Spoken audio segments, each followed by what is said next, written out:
right, I'd like to welcome everybody to the Crawford County, Illinois Ghost Hunter Society live talk show. Guys, this is episode number 64, and we're going to be talking about a lot of stuff tonight. A lot of our horses coming up. We're going to be talking about our events, some of our recent investigations, and everything that's going on during the spooky season here. So hang in there, guys, and we'll give you the complete schedule of our haunted tours and public paranormal investigations, overnights. And having some problems getting the show started tonight. I apologize. I'm about 30 minutes late. As always, my house is haunted. It does not like me doing that. So, always have some type of problem getting this thing going. But I think we're on there. You guys can hear me now. And I'd like to welcome everybody to the show tonight.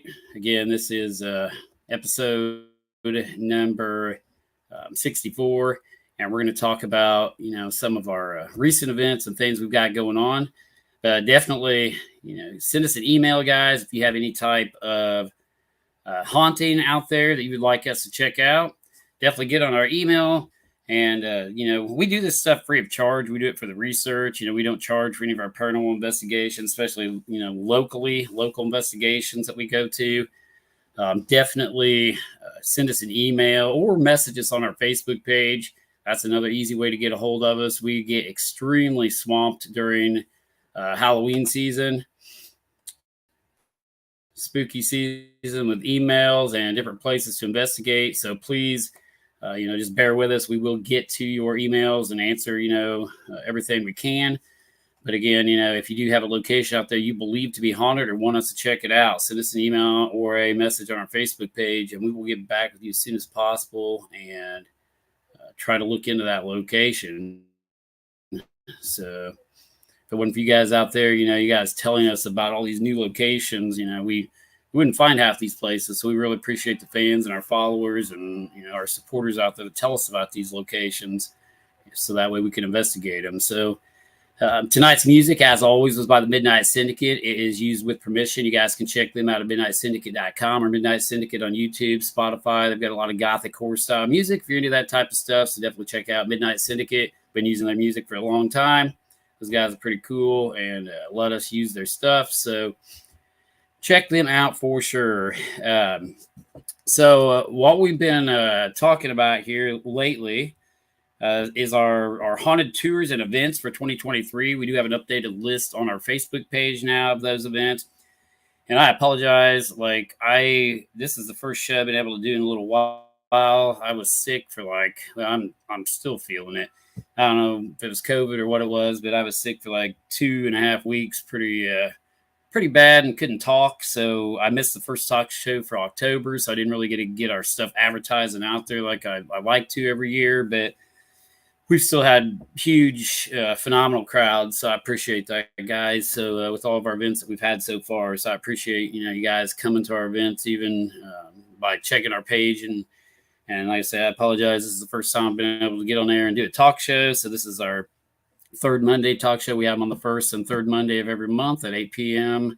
Central Standard Time. So our next one, I believe, will be November 6th at 8 p.m. Central Standard Time. And we're going to have a special guest on that episode, which is going to be pretty cool. She was actually at one of our events this weekend. It's one of the administrators of the United Methodist Village. She's going to join us on our November 6th episode, which is the first Monday in November. So she can talk about some of the ghostly happenings and paranormal occurrences that she experienced at the United Methodist Village while she was, I believe, there for 12 years at the village as an administrator. So you definitely don't want to miss our November 6th show, guys, because she's going to be on here and telling us about all the cool stuff she experienced, while she was working there. So definitely check that out. Hopefully I don't lose my voice again tonight, but I think I'm doing all right tonight. We had an event over the weekend that I'm going to get to, but our haunted tours and schedule event, I'm just going to go right into that because I know people sometimes just get on our show to, especially in October, to know when our events are and what time they start and how much they are. So I'm going to get straight into that here at the beginning of the show. The Friday the 13th event obviously is over, but that was really cool. We had a Friday the 13th haunted tour and paranormal investigation at Edward Dobbins Masonic Lodge number 164 in Lawrenceville, Illinois. And we've got another one coming up there. So if you missed that one, you're definitely not going to miss out. But that one we did something kind of cool because it was Friday the 13th, and we tied in the legend of Friday the 13th with, how connected Freemasonry and the Knights Templar. So if you're there, you got a little bit of a history lesson along with the hauntings that take place there at the Masonic Lodge. And we, like I say, we kind of filled you in, me and Ben Pargin, the worshipful master there of Edward Dobbins Lodge, we kind of both gave a combined history of the Knights Templar and how it's connected to Freemasonry and Friday the 13th. And Friday the 13th actually originates from the Knights Templar. And, in 1307, I think I just lost my camera. Hope you guys can see and hear me out there, but my camera just went wacky on my end. I don't know what's going on. So I hope you guys can still see and hear me out there. Give me a comment. Anyway, we got a little history on the Knights Templar, and oh wow, not sure what just happened, but yeah, it's looking weird on my end. But yeah, it was a cool event. They're at the Masonic Lodge. Sorry, I'm having technical difficulties. There, it's back on my end. I think you guys can still see me, but Luke Massey says I need to get me some of that fiber internet. That's definitely true. If you guys understood where I live at, you would understand that it's lucky that I could even get on the internet. I live in the middle of nowhere, so internet's pretty hard to get out here. So, and we have to use satellite or some type of new Elon Musk technology to beam it to my house to even get internet. So it sucks. But thank you, Elon Musk, for your new satellites. We really appreciate it. We really also appreciate all the UFO sightings that you've caused, Elon. So, boy, that Elon Musk, I'll tell you what, we've gotten report after report of UFOs every time people go outside now. The satellites that he released, into the sky for the new internet stuff he's putting out there, and people are going crazy thinking it's UFOs. But anyway, I'm getting off topic there. But our Friday the 13th event was awesome. We had a lot of people show up, had a lot of people, come to that event. And one weird thing that happened shortly before that event kicked off, and I need to post it on the Facebook page. I forgot to do it. The lodge had some strange activity, and they actually called us in to investigate the Edward Dobbins Masonic Lodge one night as I was en route to Lawrenceville anyway to go to, I believe we'd stopped at the Ed Hathaway site again, did some more research there, and then we were going to United Methodist Village. But we ended up rerouting to the Masonic Lodge because they called me and said they were seeing apparitions. It was during their Fall Folly thing, and they had brought stuff back from a cookout they were doing, and some of the guys looked up and seen an apparition in the balcony. So we went, kind of hauling butt over there, and the guys were seeing stuff in there. Keith, one of the guys, had seen an apparition up in the balcony, so we stayed there, and tried to check it out that night. Had some kind of weird things happen. But after that, now they're having mysterious footsteps, like footprints, show up, like tracks, like show up across the building, like bare footprints, across the building. They have no explanation for it. Now in Freemasonry, they do degree work where people are barefooted, but where they do the barefoot initiations, with blindfolds and a white robe, and they're barefoot when they do these and everything. But they have mopped since then, since their last degree work, and these footprints keep appearing, bare feet footprints. Keep in mind, not shoes, not sandals, not in socks. This looks like bare footprints. In the lodge. All down the hallways and the bathrooms. So we took some pictures of those, and we're going to post those up on the page here. They have no explanation for them. They mopped the floor, and they came back after the floor there was mopped. So very strange. I'm having computer problems here again, guys. I apologize. You can probably still hear and see me, but I've got something popping up on my screen. But yeah, just a weird deal there at the Edward Dobbins Masonic Lodge.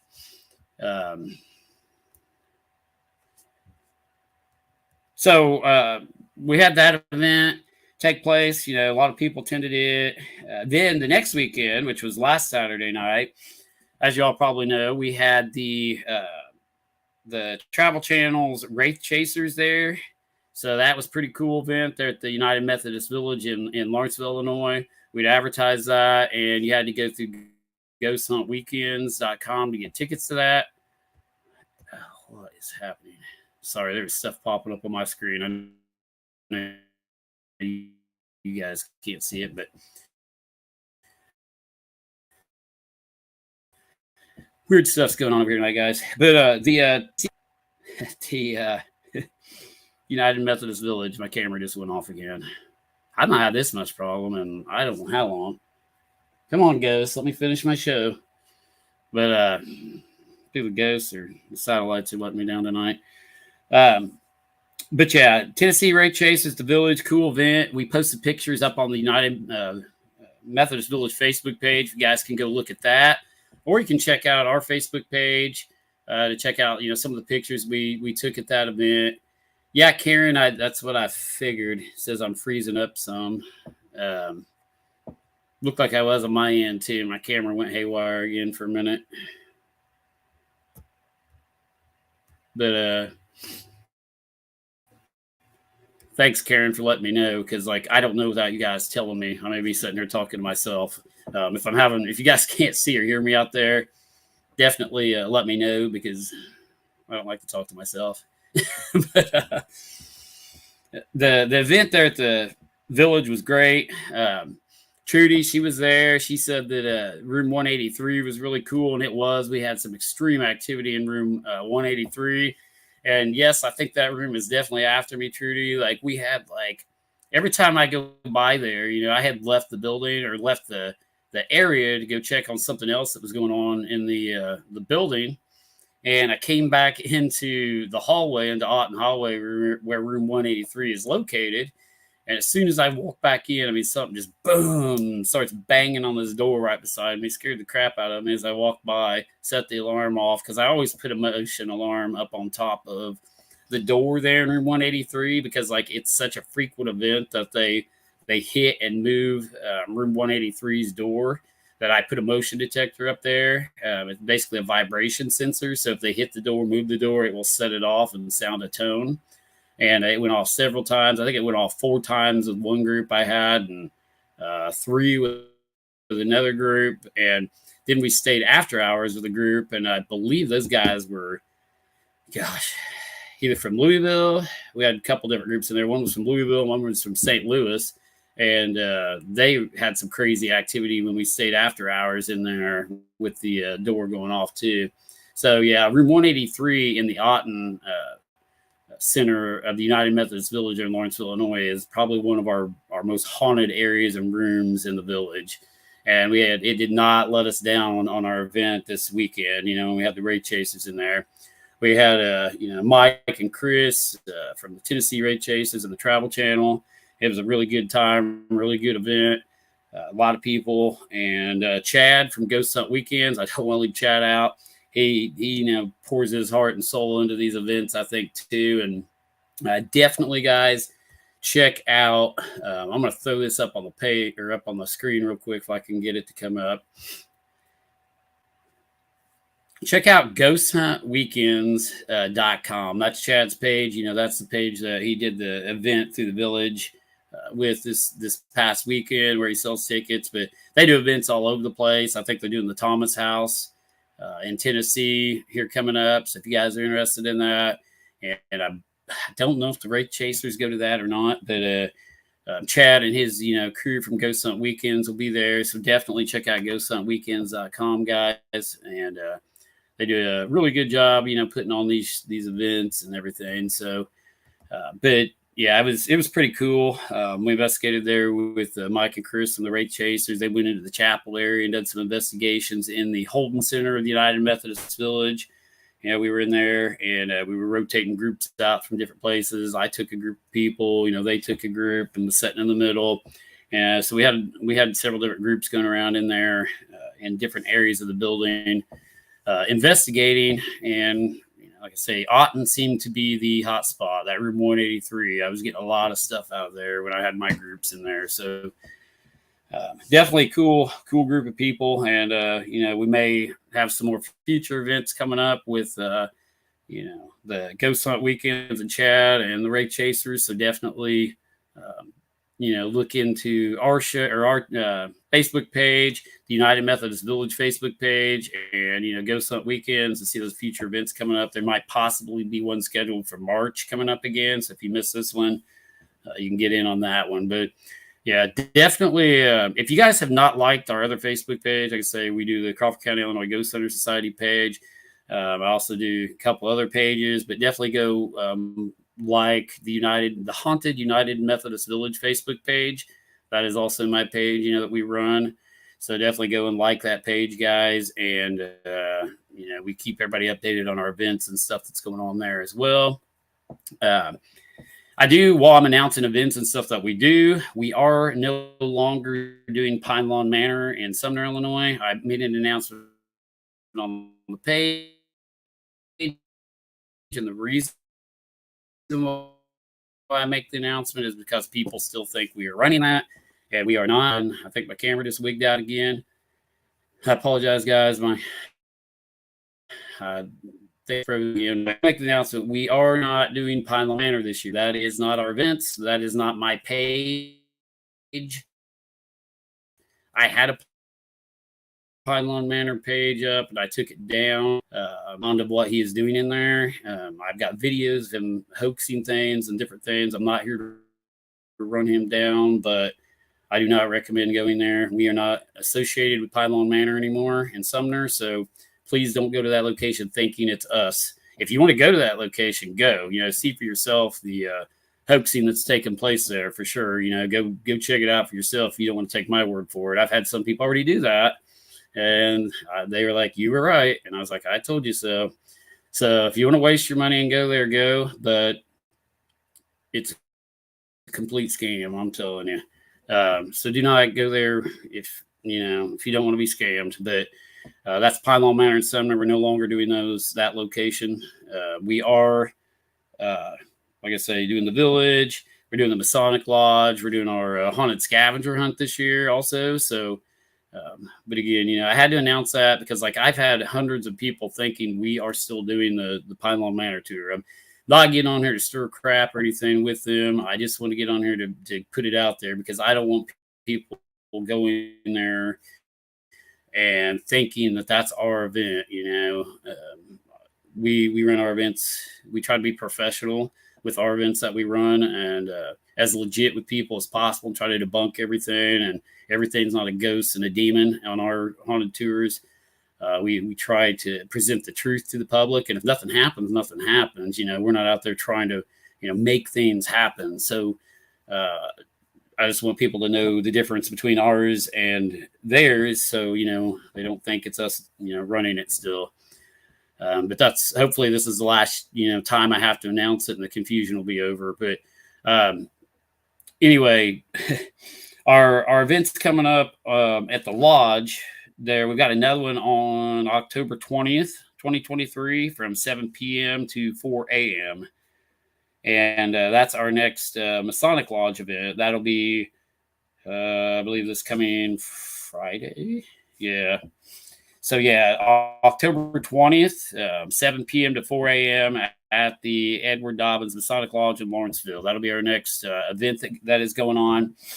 And the cost is $20 per person. And all the proceeds of money from these events from the Masonic Lodge goes to charity and, charities and places like the Shriners Children's Hospital. They donate a lot of money to the Shriners Children's Hospitals. So definitely, if you go to the Masonic Lodge tours and our other tours, this money is going to good causes. Everything's donated, like I say, to charity and the Shriners Children's Hospital. So that will be our Masonic Lodge tours. And again, check those out. Check our I've got the schedule posted, and that's what I'm reading from right now for Facebook page. But it is posted on our Facebook page. But a lot of people, for some reason, don't read, so I have to tell them about it because I'll put the schedule out, and then people will be like, "Oh, I didn't know you guys had a schedule out." It's pinned at the top of our page, so definitely get on there and read that, guys. Hit the see more part because a lot of people will just see that graphic and they don't hit the see more part where it drops down the menu of our list of haunted tours and events we've got going on. So definitely do that. But we've also got a haunted scavenger hunt coming up on, well, I skipped one. We got the lodge this weekend on Friday, and then Saturday we got the United Methodist Village again. That will be 7 p.m. to 6 a.m. And again, that's $20 per person. All proceeds will be donated back to, building owner for upkeep and stuff of the building. And that, if you've been in the building, it definitely, it is a constant battle and struggle to keep that building going. It's huge. It's over 120,000 square feet. There's an electric bill to pay. There's water bills to pay. The roof needs fixed. The windows have been broke out by vandals, which we've caught several of. So please do not try to break in there. We've caught multiple people, and you will, go to jail for breaking and entering if you break in the location. We just caught another, kids actually here recently, right before our event, trying to break in, and they even had weapons on them. So do not try to break in there, guys. But people still try. And they broke a lot of windows out. But again, all the money and proceeds from our haunted tours at the United Methodist Village goes right back into the building for fixing it back up, and to the owner for his expenses with the building. So we're not making anything off this stuff, guys. We just help these places out. We like to donate to charity and help keep these historic buildings going. Without some of our haunted tours, some of these places would be in trouble, I think. So, but we've got the haunted scavenger hunt that's coming up in Lawrenceville too. Now that's on October 27th. It is at 7 p.m. and that's going to leave from the United Methodist Village parking lot. And this is going to be our 4th annual haunted scavenger hunt. We've had 2 in Crawford County. Actually, 2 in Crawford County, and this will be our 2nd one in Lawrence County. We voted earlier on in the month on our Facebook page what county you guys wanted us to have the scavenger hunt in this year, and Lawrence County won. So we are going to do a haunted scavenger hunt on October the 27th, 2023 at 7 p.m. to midnight. And again, it leaves from the United Methodist Village in Lawrenceville, is where it's based out of. And you have to get tickets ahead of time. Please register ahead of time if you want in on that event. What's cool about this event, it costs $20 per team, which is one car. So if you have 7 or 8 people in one car, that's technically a team. If you can get however many you want to jam into your little clown car, and it's $20 per team basically. So you guys can split that cost for how many people you have in the car. So it's not horrible. But the cool thing about this is, guys, is the winner gets half of the entry fees, the total entry fees that we bring in that night. So if we make $800, the winner gets half of that. So you're going home with like $400, and that's what's happened in past years. We had one year where we made a pretty good amount of money, and the winner went home with a good amount of money. So you win half of the proceeds that we bring in that night if you are the winner of the scavenger hunt. And how it works is we'll give you locations, and it's a driving event. Make sure you have a full tank of gas.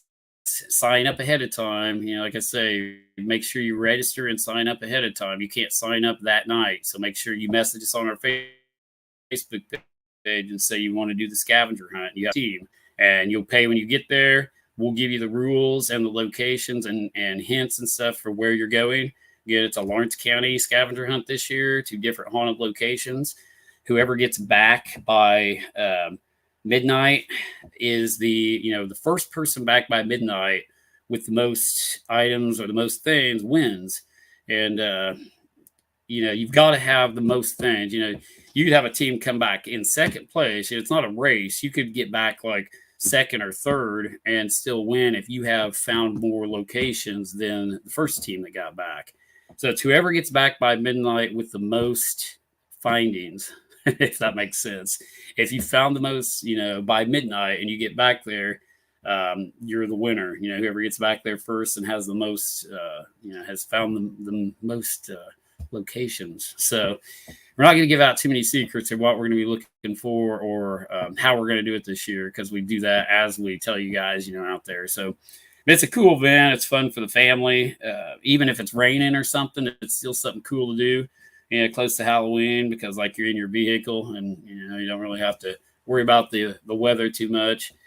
But again, that's our haunted scavenger hunt, and that is going to be on October the 27th. Message us and tell us you want to sign up for it to reserve a spot for that, guys. And then on October 28th, which is the closest day to Halloween that we could have one on a weekend, and believe it or not, it's a full moon and lunar eclipse. We're going to be at the United Methodist Village again on October 28, 2023 from 7 p.m. to 6 a.m., $20 per person. Again, you can message us to sign up for that event. That event is selling out quick. So it's almost full now. So that's the event on October 28th. It's a full moon and lunar eclipse, and we're going to ghost hunt the village at night. It's a public overnight paranormal investigation. We are also going to go to the roof of the building during that night and watch the eclipse take place. So we're going to be going off and on from the rooftop to back down to the building. And the rooftop's cool of the village. I don't know if you guys have ever been there and been on my haunted tours, but you can actually see way out over the place, and it's really cool. So we're going to kind of have a rooftop viewing of the eclipse, hopefully. But definitely check that date out. It's October the 28th, and it's, like I say, it is filling up fast. We have a lot of people that night already. We're getting close to shutting it off. So, but if you want to be there on a night where there's not as many people, October the 21st is the night to go. That's there at the village. But just want to get all of our events and stuff out there. Halloween nights to be announced. We do have some plans for Halloween night. We will be doing an investigation and live on Halloween night and into November 1st, which is All Souls Day. So November 1st and Halloween, we will be going live. And I do want to tell you guys, I've had a lot of questions, why don't are you guys going live? Or especially when we're having these events this weekend with the travel channels, Rate Chasers and everything. We don't go live on our events because we want people that come to the events to have a really good experience. And we don't want a lot of people, having lights in their face and not being able to see, the things that are taking place. So, when we go live, it's a different dynamic. And we don't want that to interfere with the people that, come to these tours to experience something. And that's our goal, is for these people to experience a legitimate paranormal event that may occur while they're there.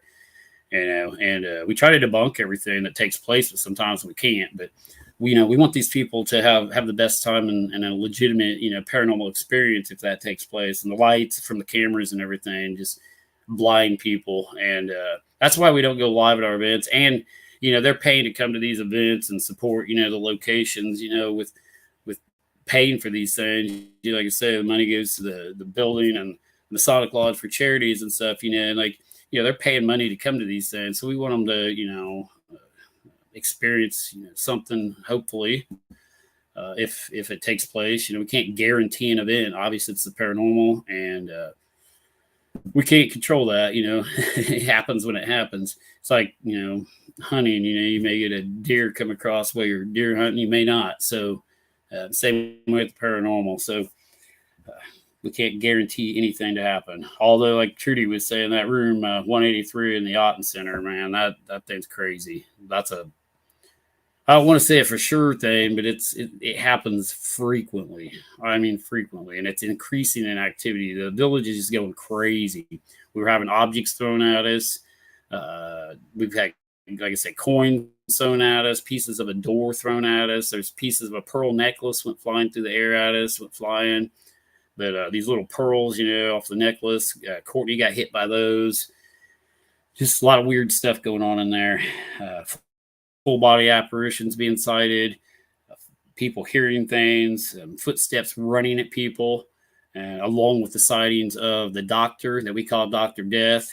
He was a predictor of death back when the United Methodist Village was open. People would see this doctor go into the rooms, and if they seen him, he was a ghost doctor. If they seen him go into one of these rooms, that resident would die, shortly after, or at least within a couple of days of that doctor being sighted going into that room.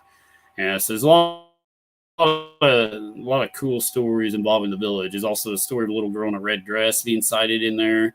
And same thing, if she was seen going into this particular room, somebody would pass away shortly after that. And just a lot of weird things taking place in there.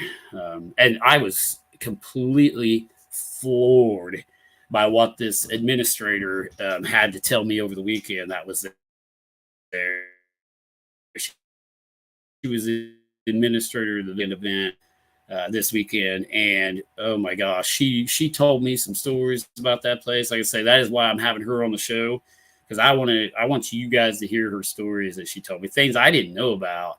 I mean, there's just way more went on there than what I could even comprehend. Way more, activity and things, that they experienced while the village was even up and running, that I just blew my mind. So she's coming on the show, guys, November the 6th, to talk about her experiences and some of the experiences of the staff that she knew about during her, I believe, 12 years as, I may be off on the years, as administrator there at the village. So it's going to be a cool show on November 6th, guys. Definitely tune in for her. It was amazing the stuff she was telling me. I'm going to try to get your comments and questions and stuff too tonight. I apologize. My computer's running really slow, so the comments aren't really popping up for me. I think I got them going now. So, yeah, I see Trudy's out there watching. Karen. I mean, we got a pretty full house out there. Jennifer. Not Jennifer Baker. Jennifer's my cousin. I always like to give a special shout out to Jennifer. She is my cousin, and she's dealt with my paranormal stuff for years. So she's a good girl, and definitely give her a shout out, guys. Jennifer's on my stuff all the time, and she was going to try to come to a couple events we had down close to her area, and they didn't work out, but maybe she'll get to one here sometime soon. If not, we can go down and visit with her and find one close. But thanks, Jennifer, for supporting me and always being on the show. I appreciate it. So, but yeah, I got Greg Koss out there. Thanks, Greg. So you're tuning in tonight. It's like he just popped in. My screen's slow popping people up. But yeah, Greg's actually been on my show a couple of times, guys. I've been on his show, and I need to have him back on the show. It's been a little while since me and Greg talked, so I think we need to catch up, and I think I need to schedule Greg for another episode too. But Greg's a pretty cool guy too, fellow paranormal investigator, and he has pretty much the same approach I do, and I've never had anything bad to say about Greg. He's a cool dude. But let me see, trying to read all your comments now and pop them up so I can answer anything. So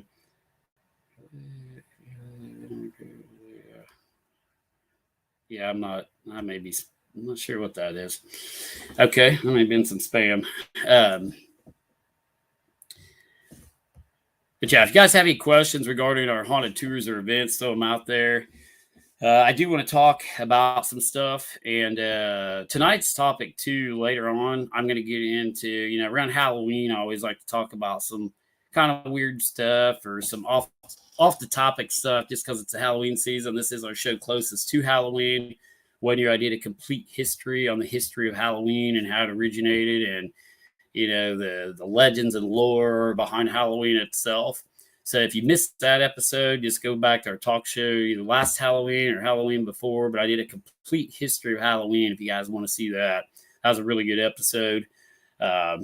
This year, I'm going to talk about just some weird things, because it kind of ties in with some of our recent investigations that we've done, and it's a kind of a topic that you don't hear about a lot. But we recently got called to a house in Bridgeport, Illinois, by a lady who was experiencing things. The lady and the guy that stays there in this house was experiencing strange and unusual activity there. Again, it's in Bridgeport. Well, I'm going to answer this question real quick because it involves the village before I get into my story I'm going into. Karen says, is it Sarah's room that's become more active at the village? Sarah's room is still extremely active. There's also a room right beside it that's extremely active now.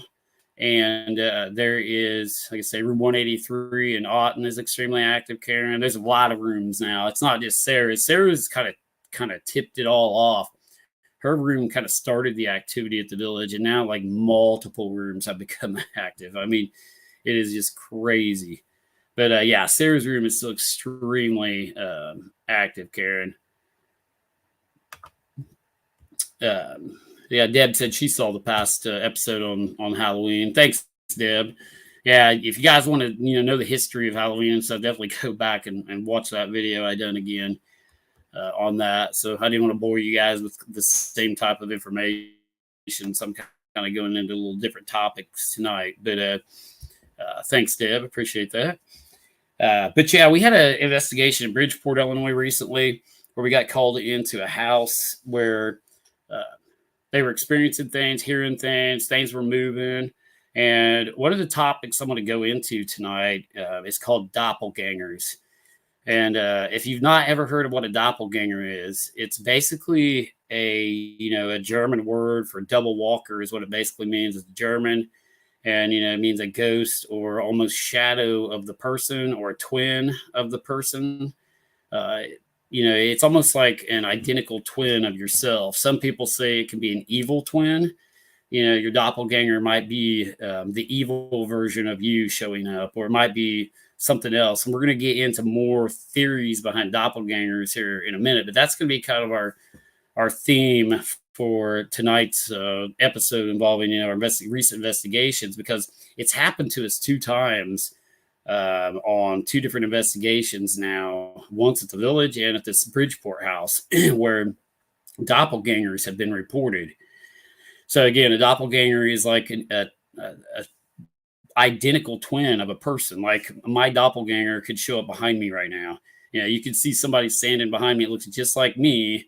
And it's not me, basically. That's what kind of like what a doppelganger is, and the easiest terms I can put it. And it might be your evil self, might be a twin of yourself, might be a person from another dimension that looks just like you. It could be a person that is just looks exactly like you. It's your doppelganger. But yeah, it's a German word that means double. Double walker. It means could be a shadow or person. But we're going to get into that with these investigations. So we got called to this house, and sorry guys, I'm not sure if this is a troll or what. That Johnson Scott, I may have to boot them here in a minute because I'm not sure what's going on with that. Apologize if you're out there watching in the chat room there. That Johnson Scott I've never heard of, and thinking that's going to be a troll I'm going to have to get rid of here in a minute. But the doppelganger story and stuff goes back years of people seeing people that look like themselves, or a wife reporting seeing her husband, when he's somewhere else, walk through the house. That would be like a doppelganger type incident. And this house at Bridgeport, we had a report of that. The lady was laying in bed, and her friend was downstairs in the basement. She woke up and seen him standing over her bed at the end of the bed and screamed, I think is what she said. And she kind of raised up and yelled, called him, wanted to know where he was at. And he was down in the basement playing video games and had never came upstairs. So that is like a doppelganger. She's seen her friend who was not actually in the room. He was downstairs playing video games, yet somehow he was over her, looking at her while she was sleeping. This took place in this house in Bridgeport we recently investigated. And I personally, I'll get into that here in a minute, but I don't think I've ever witnessed. Yeah, I personally don't think I've ever seen a doppelganger. Even though I have seen a weird thing involving my girlfriend Courtney one time. Closest thing I would say that I've seen to a doppelganger was this. Um, I was, at her house, and she was in bed. I know she was in bed, and I look over, and I see Courtney run through the living room, like her hair flowing. She's got on a different pair of pajamas than what she went to bed in. And I'm like, what in the hell? Because I was like, and like she just went running through there, went to the hallway. And I knew she was in bed. I thought asleep by now. So I go in there. Courtney is in bed asleep, and she's not wearing the pair of pajamas I seen this girl wearing. And it was not Courtney. It was not Courtney, but it was, if that makes sense. So the weird thing about Courtney, though, and I hope she doesn't mind me telling this over the air, is she had a twin that died at birth, and her name was Sierra. And yeah, Courtney was actually born a twin, my girlfriend, and yeah, her twin, passed away, at birth. And I honestly believe that, she comes to check on Courtney a lot. And her name's Sierra. And I sometimes I sense when things are around. And like, I honestly believe that, her twin, maybe grew up as Courtney grew up and, looked similar to her, because I thought it was Courtney just in a different set of clothes. Only it just looked slightly different. And, could it, people with identical twins, a lot of twins pass away at birth. One survives, one doesn't.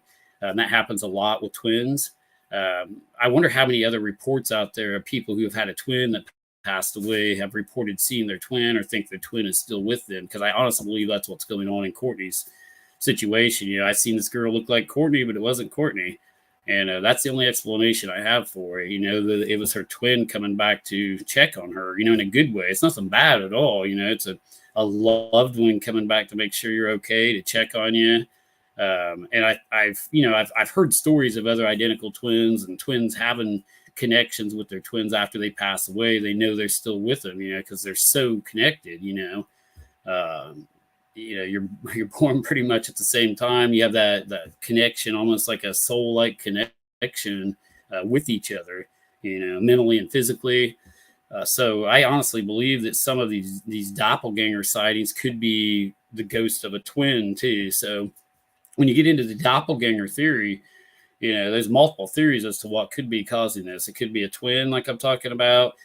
Then you can get into the wild theories about, it could be yourself from another dimension. Science and, quantum mechanics, they've done a lot of research with different stuff over the years. And I can get into almost conspiracy like shows involving, like other dimensions and the matrix theories of, existence and all this. But some scientists actually believe, there are different dimensions, and we've proven the existence of different dimensions beyond our own. Could it be an identical person that looks exactly like yourself? It's coming from a different dimension, interacting with our own. We may have our, a double person out there living in a different dimension, doing something different right now. Right now, I may be doing this talk show, and my doppelganger in a different dimension might be, out, hiking in the woods or something. So it's like, who knows? And it's when those two dimensions meet and interlap over into each other that you see each other. So there's a lot of theories as to what a doppelganger might be, or how they might exist or come into existence. That's just a couple. The twin, the interdimensional theory of it's you from another dimension. Another popular theory out there, and the theory I came up with, years ago, is, what if it's us after we've already passed away? Let's say I'm talking right now, and I'm actually, in the future, obviously we all pass away. In the present, I'm still here, but what if my future ghost comes to interact with me in the present? That type of thing. So that's another story. What if, again, I pass away in the future, and I'm here and I see my future ghost come, and he tries to warn things to come. That's another theory, that it's actually yourself after you passed away, which is kind of scary and creepy to think about. And a lot of these doppelgangers have been warnings of bad things to come. When you see a doppelganger, people will have bad stuff happen in the future. Sometimes it's a bad omen to see your own doppelganger. So not always, sometimes it's good, but some people have reported bad things happening after they've seen themselves. Even my,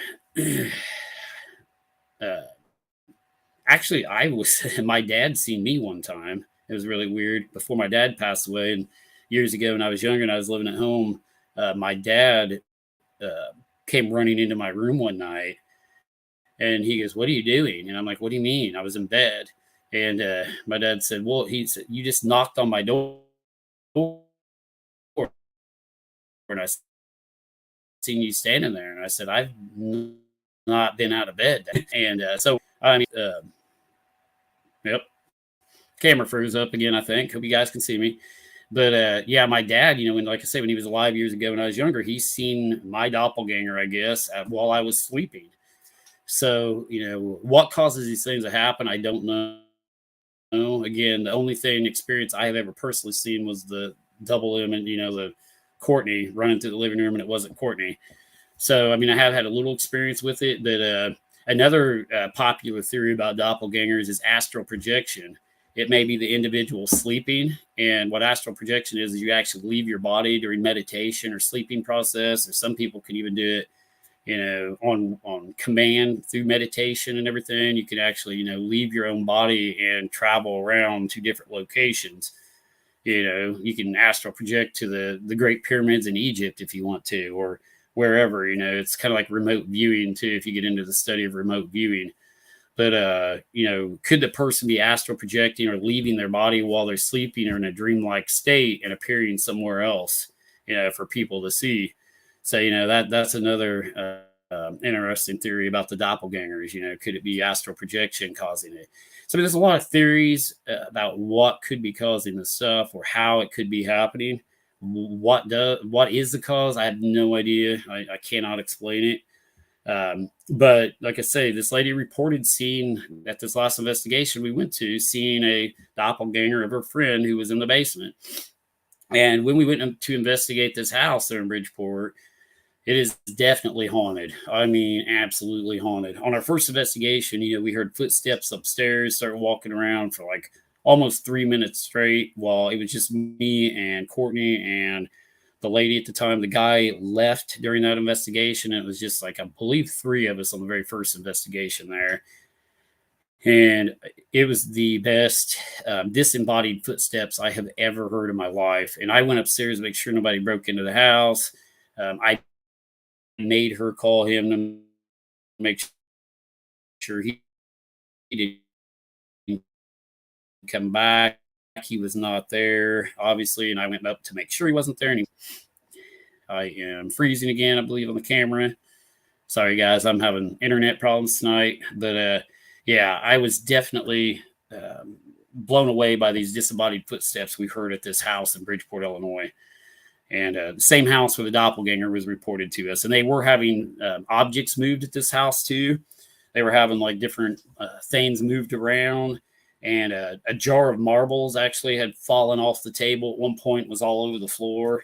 And she thought the cat had done it, but they had a lot of other mysterious things. They had a quarter fly out of a vent, like fly up out of a vent and like land across the room. And, the vent, there's no way it had the air pressure and stuff to throw a quarter up out of it and across the room. And she said just a lot of weird stuff's taking place there. But yeah, we went back there on a second investigation and we went live and not much happened on that one.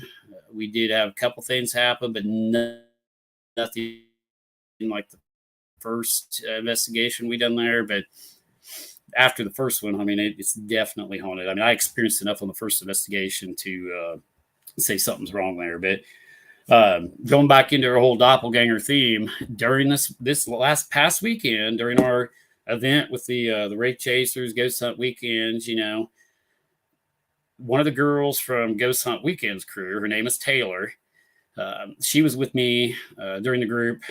We all kind of went with their guides also. It was kind of like double guides. It was, a person from our group and a person from their group, because we know the building, know where things are at. So, we kind of had two guides per group in there. I got Taylor. She was a female, like I say, from Ghost Hunt Weekends crew. And we were sitting there in the Dicus hallway.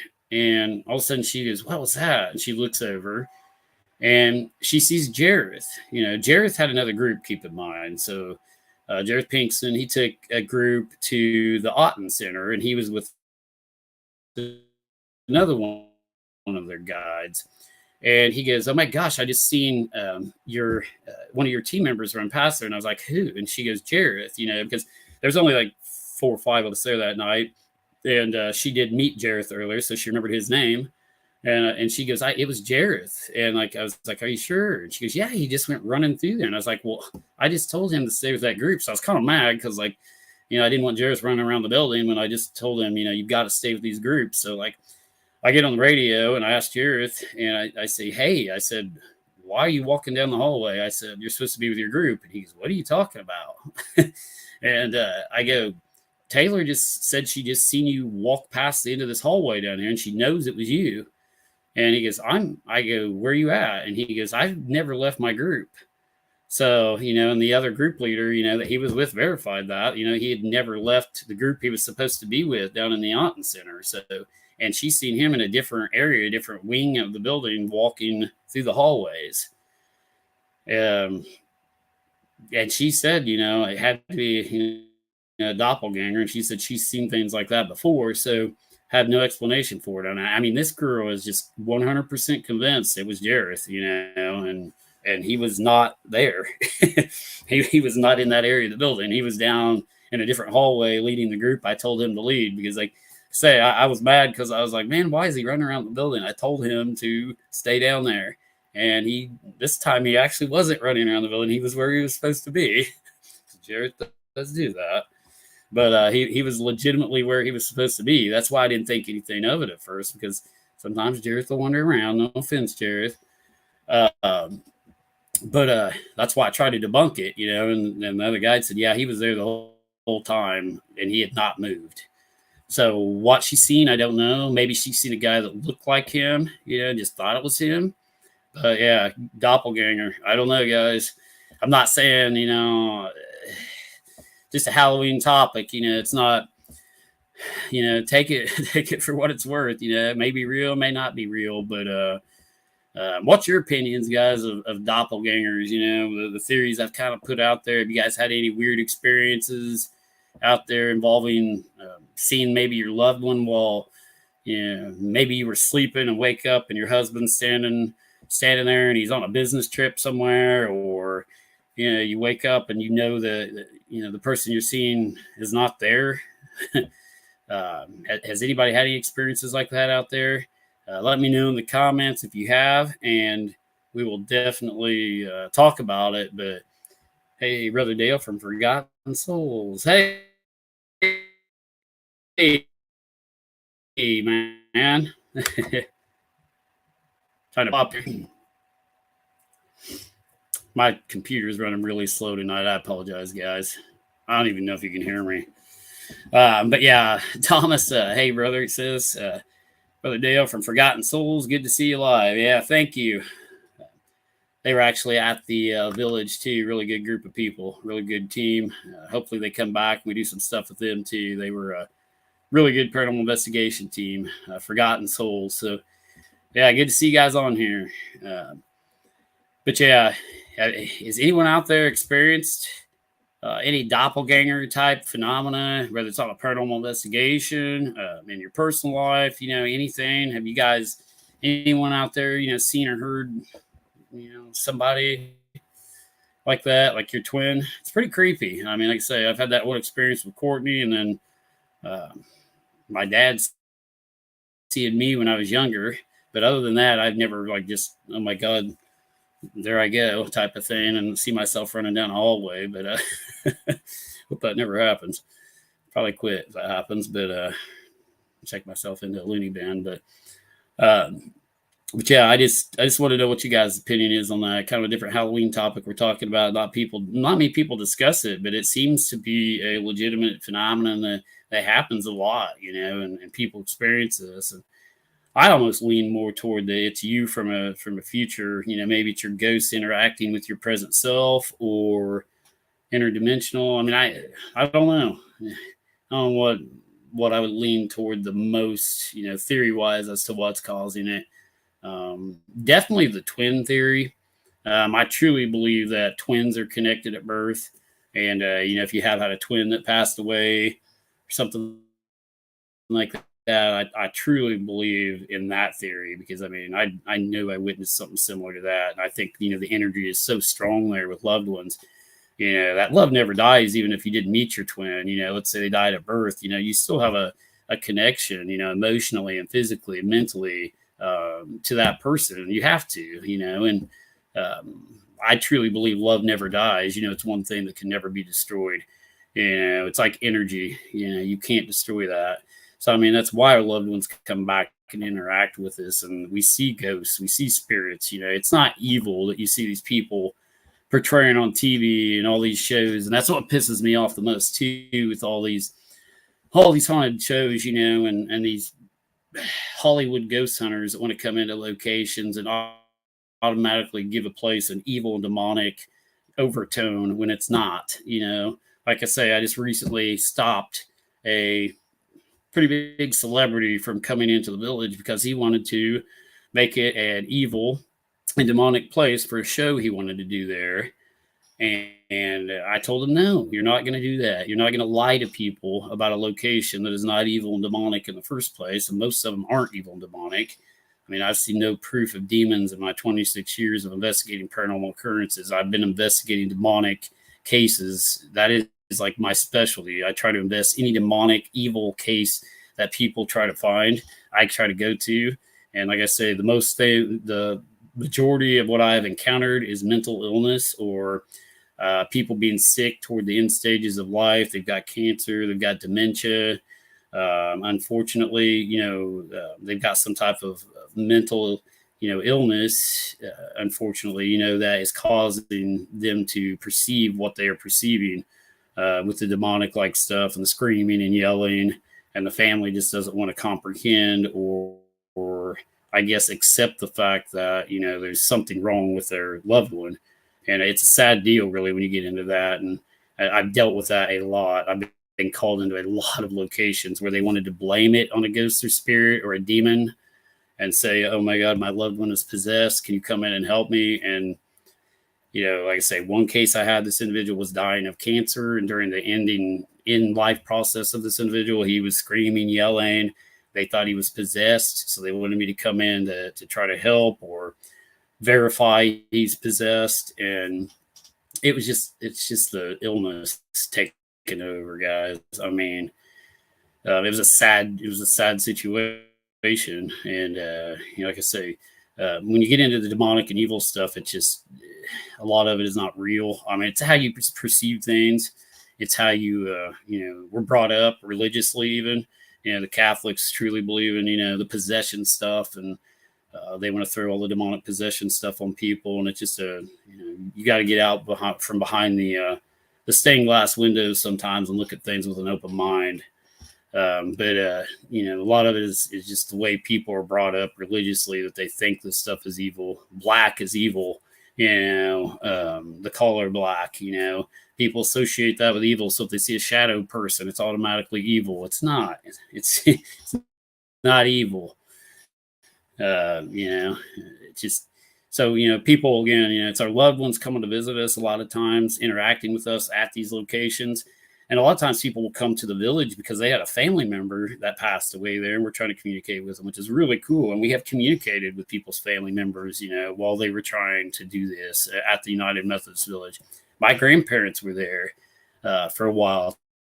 The village, they were actually stayed there at the United Methodist Village in Lawrenceville. So, like, I have family member connection there. It's like, but people pass away there, and they may remain there. They may come back there to try to communicate with their loved ones because they were associated with a particular room or an object or something. So, But this whole Hollywood hype and Hollywood, portrayal of everything being evil has got to stop. It's ruined paranormal research. I mean, it's just completely ruined the field. I mean, people watch these TV shows and they think that's what it is now. Oh my God, we got to go somewhere it's evil and demonic. And I'm getting off on a rant here because it makes me mad every time I talk about it. You guys know that, I'm sure, because I've tried to, put the truth out there to the people to watch our stuff. That, and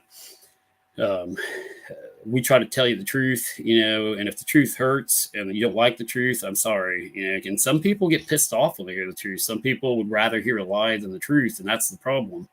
They would rather listen to all these dark and demonic lies than know the truth that these are just our loved ones coming back to visit with us. And it's like, it's pretty sad. I mean, people would rather, take the Hollywood approach, and they want entertainment. People want to be entertained. That's the main thing. If it's not entertaining, obviously you're not going to watch it. You're not going to listen to it. So that's why Hollywood takes this whole evil approach. It sells tickets. It gives them money. That's the thing too. It's all about power, money, popularity. The more tickets they can sell if a place is haunted and demonic and evil, oh my gosh. But it's not the truth. And like I said, people get pissed off about the truth. I'll debunk things. People will send me things online. I've got a lady right now that I was friends with that sent me a picture of a video that she thought was a ghost or spirit in this video. And I debunked it and told her it was pareidolia. It was nothing paranormal. I said, it's your mind playing tricks on you when it comes to video and photography. It's called pareidolia. And it's the background imagery. It's pixels. It's different things that form something that looks like a face, looks like a person. And it's not, it's a completely explainable, natural phenomena. It's not paranormal. It's not anything. And she got mad. She's like, these people want a haunting. I don't understand it. They want their house to be haunted, or they want it to be a ghost. And when I tell them it's not, they get pissed off. It's really weird. I mean, but I tell them, I don't care if it pisses them off. I'll tell them the truth every time. It's like, I can explain that photograph. I can explain that video. There was a video going around a news reporter. She was a famous news reporter kind of in the area. And I was sent the video and I debunked the heck out of it. It was this transparent person walking through like a yard, and it went kind of viral around here. And I was sent the video and asked my opinion on it. And it's actually just what happens with some like doorbell cameras and outside video camera systems that put out infrared light. Sometimes when somebody runs through them fast enough, it can't keep up with the speed of the object and the infrared and it's low pixels, like maybe 1080, or it can't keep up with the speed of the object running through the frames of the video. It appears as a translucent object as it comes through. It was just it was an actual person walking through the yard. It was not a ghost, but it looked translucent because of the video. And that happens a lot with video, especially with IR and these low resolution cameras, that can't keep up, with the speed and frame rate, of something running through basically the screen, So it happens all the time. It's just like orbs on infrared or IR. People see the dust particles flying around, and the IR light of the video cameras illuminates those and makes them appear as big, bright objects. And people think they call these spirit orbs, and they're not. They're dust particles. There are no spirit orbs. There can be anomalous light sources that self-illuminate. So I can't say, there's no, paranormal light sources that appear, but most of the stuff people see on film and video are dust particles. They're suspended dust particles in the atmosphere. Pollen, rain, snow, dust, smoke, spider webs, all causes these things, guys, to appear on your film and video, especially the balls of light. Those are all dust particles illuminated by the IR light of a video camera. And they appear big because they're close to the lens of the camera. They're not out here. They're up here in the lens. That's what makes them appear basketball size or bigger size, because they're closer to the lens when that IR light reflects and bounces off of them. So, but I don't know. I'm getting off kind of on around things too of stuff I've seen lately on different things and people have sent me. But yeah, we try to present the truth to you guys, and if we have to debunk our own stuff, we will. I have debunked my own stuff. We'll debunk our own videos, and I debunked my own videos. I thought I had apparitions at the village one time, and I debunked it. Because I found out one of my team members had lied about two people still being in the building at the time, and she's no longer one of my team members. So, yeah, there's, it happens to all of us. We might present evidence, and then the next day, or at least me, if I present evidence today, I might pull it down tomorrow. That's why I don't put a lot of evidence up on our page and out on our website or Facebook page or Instagram or YouTube. It's like, because if I put it out today, I might debunk it tomorrow. So I'm going to wait a little while, make sure I can't debunk that evidence before I present it. And if I can debunk it, I'll debunk it. So, but that's how we work here. If you haven't seen us, haven't heard our stuff, we take a highly scientific approach to investigating paranormal occurrences and phenomena. And we'd like to thank all you guys out there for watching our stuff and keep supporting the way we do things. And we're not going to change the way we do things to, I guess, get more popular. I've been offered a lot of things in the paranormal research world, from TV shows to different production companies asking me to do shows over the years. And I have flat turned them down because not once have I found a legitimate Hollywood person. Let's just put it that way. Not one time. Unfortunately, it is people wanting to exaggerate stuff for entertainment. And never will we sell out, or will we, try to, exaggerate things for popularity or, anything like that. It's never going to happen here. I don't care if we end up with 2 followers. If those 2 followers, believe, and knows we're telling the truth, I don't care, because we make a lot of people mad because of our approach, a lot of, especially people in the paranormal world that think everything's a ghost, and they want to find evidence like a trophy. They want to present this evidence out there like it's some type of trophy they win at a special event or something, and they think if they don't win that trophy, they don't get that evidence on that investigation, they're not going to be popular, nobody's going to like them. See, we don't care. We don't care if we go out there 5 million times and get absolutely no evidence. That's just the way it goes. And that's the way it is. You can go to 500 places and get nothing, and then go to that one place and 30 marbles fly at your head. Paranormal occurrences are rare. They're not something that happens on a regular basis or just everywhere. We have tried to do experiments where we've tried to get things to happen, like I talked about on past shows, to see if it's the psychokinetic energy of people themselves causing this stuff to happen. And it could be in some cases, not even a ghost. So, but we're going to continue to research, paranormal occurrences, phenomena, and, give you guys the truth. And Karen said, yeah, they want you to script it. And that's exactly right. Yeah, they want you to script stuff. They want you to make stuff up. All these Hollywood paranormal investigators, and just not worth it, in my opinion. So, yeah, thank you, Deb. So that's why I follow you, truth and integrity. And Barb, hey Barb, haven't talked to you for a while. Hope you're doing all right. Barb actually used to be a team member of mine. She was on my team for a long time, and I still consider Barb a team member. She's an honorary team member. She used to go with me years ago, and she's seen some pretty weird stuff with me. We've been in some locations. She was at the Robinson Spook House there in Robinson when it was really active before it got tore down, and she definitely witnessed some crazy paranormal activity at that location. That was legitimate activity we could not explain at that spook house. But hey, thanks for tuning in, Barb. We need to hang out and talk sometime. Haven't seen you in a while. Here is Kayla. She's the St. Louis crew. They come to a lot of our investigations and stuff as well. And says we'll put evidence out, but in the off season, we go back through them and debunk anything that at the time seemed paranormal, but we were able to figure out what it was later. Yeah. Yep. And these guys are awesome. like I've talked with these guys, and I think they started a team after they started going with us. And they kind of base themselves off the same principles we do, and they are great. It's a St. Louis paranormal crew, and they've got some cool investigations they've done and take a really good approach, just like us. So there are some teams out there, guys, that I do recommend and still associate with, and that's the thing too. You know, I I hate to say this, but when it comes to paranormal teams, like, we don't play well with others.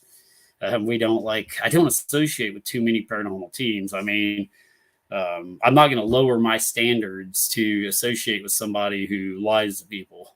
Yeah, that's just the way it is. I mean, I'm not going to give people false, evidence, or, lower the way we do things to go down a level to associate with people who try to fake and hoax things. And, it's just not going to happen. So that's why we don't associate with too many other paranormal teams. It's like, if you want to throw a bunch of pictures out there of dust particles, after you're vacuuming your living room, or, you want to go outside and take pictures of cigarette smoke and say it's some ectoplasmic ghost coming through the wall, so be it, but you're not going to associate with us. But I'm kind of hardcore on that. I take a real hardcore approach on investigating paranormal occurrences. It's just like, if you don't follow a specific set of standards and protocols for investigating, I won't associate with you. It sounds bad. It sounds like I'm, kind of bashing the paranormal community, but in a way I am. There's not many good investigators left out there. The old school investigators from years past are dying out, and like these new Hollywood wannabes are coming in. I mean, they're basically watching these TV shows and started up because of these TV shows. I mean, I started ghost hunting over 26 years ago when ghost hunting wasn't even cool and there wasn't an episode of Ghost Hunters on TV. It wasn't even heard of. I mean, there was nothing on TV when I started ghost hunting. And now all these people have watched these TV shows and think that's the way it is. It's a sad, sad situation, because actual paranormal researchers, parapsychologists and paranormal investigators of days past are not here anymore. The old school approach is being replaced by Hollywood. And that old school approach was actually investigating life after death and paranormal occurrences and trying to find natural explanations and for what's occurring out there. Taking a scientific approach to, determining, if there's any environmental changes happening in the atmosphere around these ghosts or spirits, if there's any type of, unusual phenomena associated, with a ghost-like sighting that could be, associated with the environmental conditions as well. Are there temperature changes? Are there barometric pressure changes? Are there EMF fluctuations at the same time this is going on? And people with the EMF meters nowadays, if the red light goes off, my God, it's a ghost. And my camera is going blurry. I have no idea what's going on, but that's weird. Extreme close up. But my camera is like blurring out here, guys. But yeah, the whole EMF thing really makes me mad too. And with the EMF meters, you got to be careful with those guys. Just because the light goes red, it don't mean it's a ghost. K2 meters are the most horrible meter you can have for paranormal occurrences. People will set them up like a circus sideshow and ask questions like yes or no questions, make the light go red, make the light go green, blah, blah, blah. Everything in our man-made environment now affects EMF meters, from telephones to radio waves, to internet signals, to satellite signals, to, you name it. It is going to cause an electromagnetic field that causes a disturbance, that will set this meter off. So it's hard to get an EMF reading nowadays. Back in the 1800s, an EMF meter would have been great for paranormal occurrences, because the soul or the energy exists that after you die could be electromagnetic in nature. That's the whole theory behind having an EMF meter, is that what we leave behind as a soul or energy source, could be electromagnetic. It could have some form of energy that can be detected with these meters. And that was our whole project back in, the early 2000s, was trying to figure out if the soul contained an energy that could be detected. Can it be detected by these meters? And you know, now it's bad because like everything puts out some type of signal, RF signal or something that affects an EMF meter. I debunked the heck out of a RIM pod that went off inside the Masonic Lodge here a couple investigations ago. It was really weird. We were in there. This RIM pod goes off. Everybody goes, "Oh my God, it's a ghost." It hadn't went off at all. This thing's really hard to set off. But I noticed at the same time it went off, the fire department got called out across the street. Nobody else thought anything about it but me. And I was like, well, the fire department just went out, guys. At the same time that RIM pod got set off that was up on the altar. And they're like, okay, well, what happens? Well, been on the fire department, so I know what happens when you get called out on the fire department. You radio into dispatch until, what truck's en route, and you're, en route to that location. So what's going on there? They've got a high watt radio that they're transmitting on right outside the walls of where we were at, which set our RIM pod off. And I went out and I said, I'm pretty sure that their fire truck went out at the same time that RIM pod went off. I went and looked, and the door was open, and we saw the flashing lights. And what they were doing was they was transmitting on that radio across the street, telling dispatch that they were en route to that fire, and it set our RIM pod off inside the building. So had I not been paying attention to that fire truck going out and, over there across the street and knowing what I know about, electronics and radios and RF signals, and people would have thought that was a ghost and it couldn't be debunked. But I was able to debunk that RIM pod going off, knowing it was the RF signals from the radio when they transmitted, setting the RIM pod off. So you got to look at everything, guys. Just because you got equipment going off inside a house or something doesn't mean it's something externally setting that off. Because this one lady said she was at Pine Lawn Manor recently and she had a EMF meter go off. How do you explain that? How do I explain that? Radios, telephones, anything with Wi-Fi signal coming to it, you name it, it'll set it off. Even the geomagnetic field of the earth can set off some tri-field meters. I mean, electric fields, people themselves have electric fields. I've walked past meters and set meters off. Your own electric field of your body will set an EMF meter off sometimes, especially the tri-field meters, because they're very sensitive to some of that. So definitely be careful with EMF meters if you're out there using them for paranormal investigations and you're a team watching, because EMF does not indicate a ghost. EMF indicates an electromagnetic field. It's not a ghost 90% of the time, 98% of the time, it's not a ghost.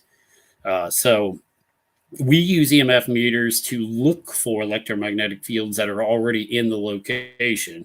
We're not looking for ghosts. We're looking for EMF fields.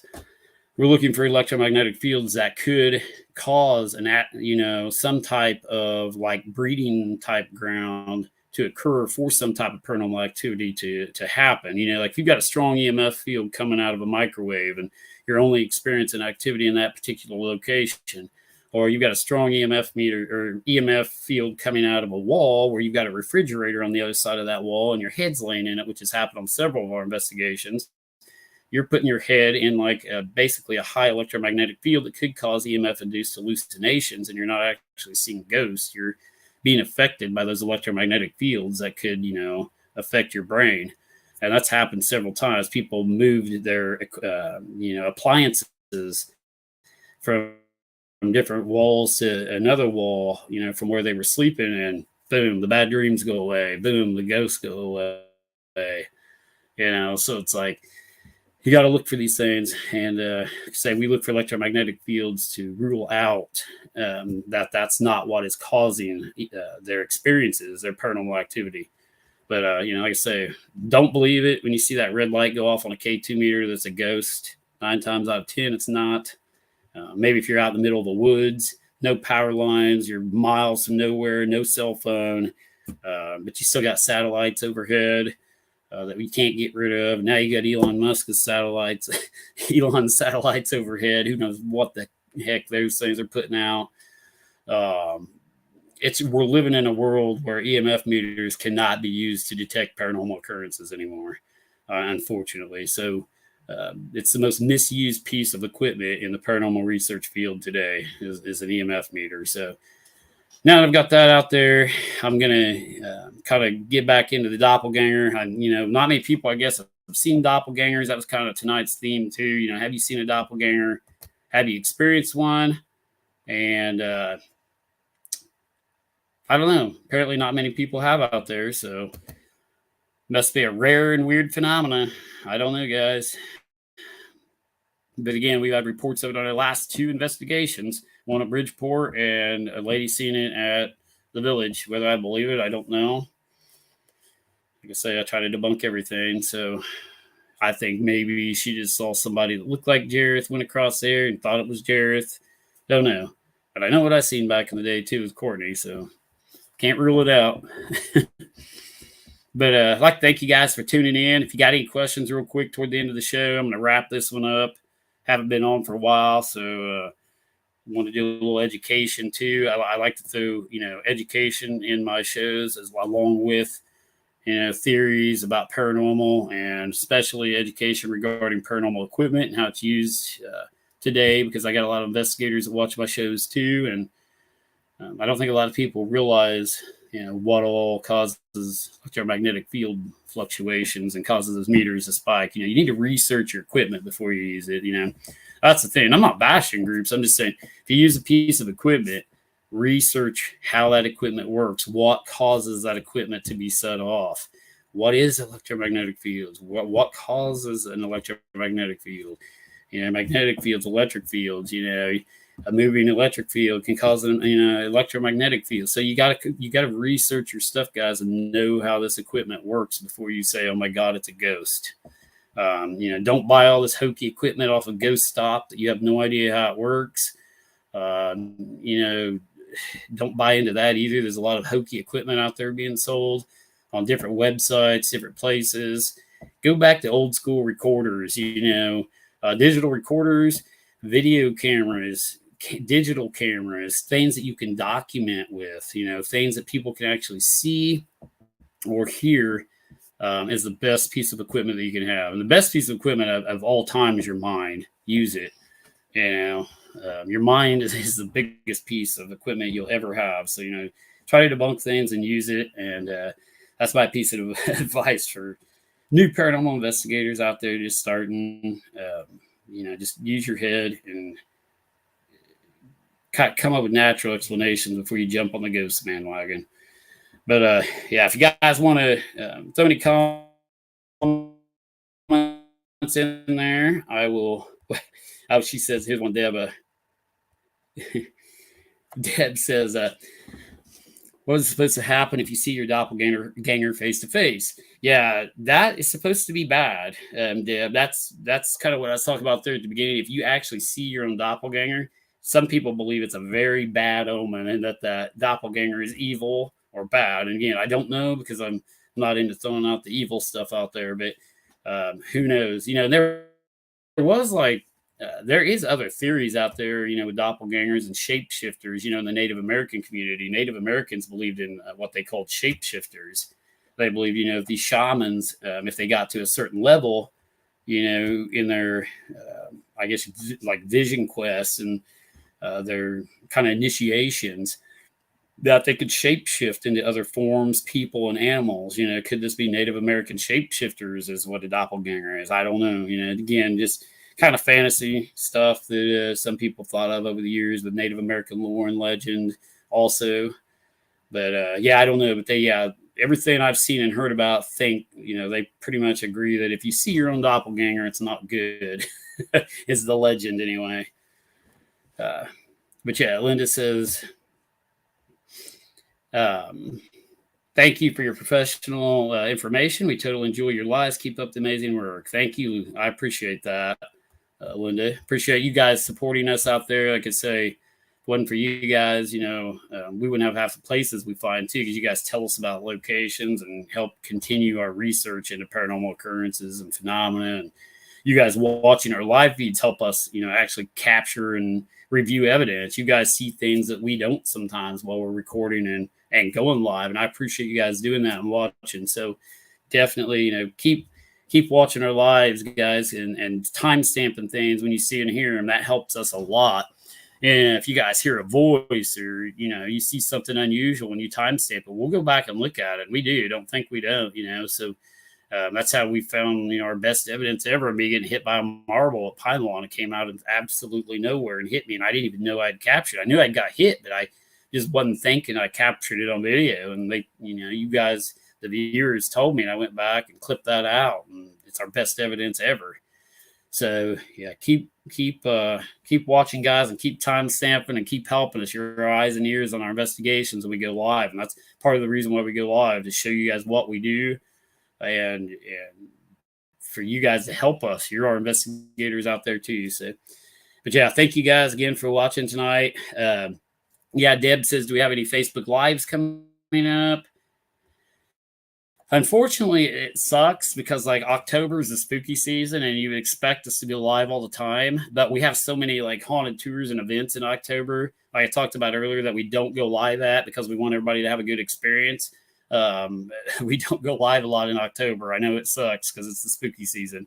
We ended up going more live in like, September and then November than we do in October. But I think our next live probably will be, unless, like the 28th, they want to agree to go live in short sections or something on our haunted tours, we might. But our next live will probably be Halloween night. We are going to go live from an unannounced, right now, location, Halloween night. So definitely look forward to that. I believe it's on a weeknight. So you guys may not get much sleep if you watch that. We may have to catch the replay. But yeah, we will be going live Halloween night, guys. Again, appreciate all of you watching the show tonight. Again, kind of the topic was doppelgangers. I want to get some paranormal education out there regarding EMF meters. And hope you guys enjoyed the show. And I'm going to try to do a lot more in the future with education and different topics. If you guys have a topic, email me, and I'll try to cover that topic if you want me to. And we're going to have several guests. Again, next November 6th is the next show. We've got an awesome guest, the old administrator of the United Methodist Village, to tell us ghostly stories and happenings of the village. So don't miss that one, guys. And check out our haunted events. Definitely sign up. And all the money goes to good causes. And we will hopefully see you at one of our events in the near future. Again, thank you guys for tuning in. Yeah, Halloween's on a Tuesday this year, Becky said. Kind of a bad day, but we're still going out. Have a good night, everyone, and happy hauntings.